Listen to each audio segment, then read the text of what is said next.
家好，我是 Lisa。最近呢，也不是最近啊，是一直以来我常常收到很多小娃娃的私讯，是问我很多关于学校各种各类的问题，像是有学费类的问题啊，选课的问题，甚至还有问我选什么课比较好的。各位小娃娃们啊，这些比较学校内部专业的问题呢，我没有办法为你们解答呀。我没有读过你们的学校，并不了解你们学校运作的方式，也跟你读的科系不同，所以也没办法为你做专业的分析解答。除非你跟我读同一间学校、同一个科系，那么我才能真的帮到你了。不然，一般我都是推荐大家去找学校专业的部门去寻求解答的。像是有关于任何主修选课转学或者是课堂的问题呢，就可以去找学校的 counselor。有些学校呢是叫做 advisor 啦，他们会帮你规划以及回答你任何疑问，95%的问题呢都能从他们那边得到解答。除非你遇到的是新来的，对学校还不太熟悉，不然一般经验老道的 counselor 呢都能回答你的问题的。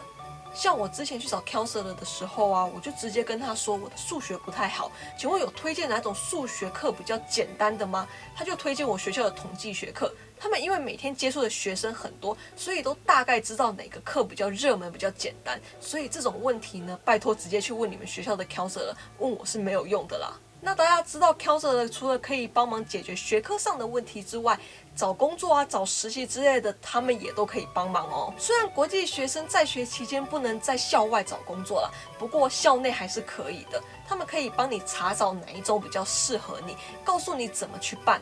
那如果你要 OPT 的话呢，他们也可以帮你查找，让你了解更多。除此之外，如果你有任何私人的问题呢，也都可以去找 counselor 帮忙的哦。好，那如果你在学校有任何行政上的问题的话呢，像是学费问题呀、学校系统问题呀，或者是有想要申请居民学费等等的问题的话，都是去学校的 admission office。当然去找 counselor 也是可以啦，不过 counselor 比较难约一点，而且约上呢，他很可能还是直接叫你去找学校的 admission 呢，毕竟他们才是真正能帮你处理这个问题的人。counselor 有点像是总机，他只能帮你回答问题，他并没有办法真的帮你去处理什么行政上的问题，所以有行政上的问题呢，还是要去找 admission 的。好，那国际学生们呢，有什么问题呢？还多了一个 International Student Office 可以去。里面会提供国际学生很多帮助，像是租房子啊，还有像是在校内找工作啊，还有签证等等的问题哦。好，那如果你有任何关于转学的问题的话呢，你就可以去 Transfer Center。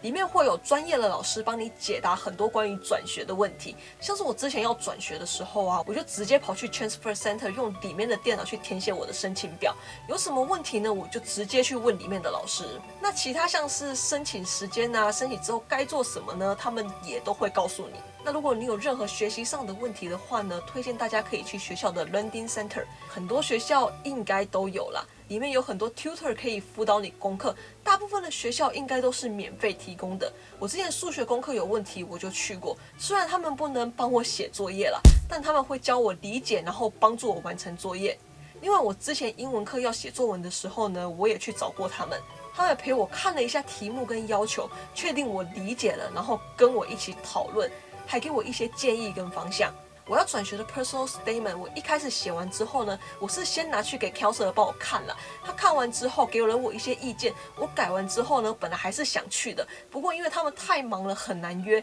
所以我就直接去了 transfer center 请里面的老师帮我看，改完之后呢，我又跑去了 learning center 去请里面的人帮我看看，就这样我找了很多人帮我看完之后呢，我才敢提交的。好啦，说了这么多呢，我的结论就是呢，学校的各个部门或者是机构都是很好用的，请大家多多利用，一定会对你很有帮助的。那如果有什么比较基础大众的问题呢，我能解答的一定尽量帮大家解答，那比较专业的问题呢，就交给学校各个部门去帮你解答吧。好，那今天的影片就到这里。如果你喜欢或者觉得有帮助的话呢，不要忘记去帮我按赞加分享。还没订阅的朋友们呢，也不要忘记去帮我按下订阅，然后记得打开小铃铛哦。另外 ，Lisa 也有 Facebook 跟 Instagram， 有兴趣的朋友们呢，也可以去帮我 follow 按赞一下哦。那我们就下次见啦，拜拜。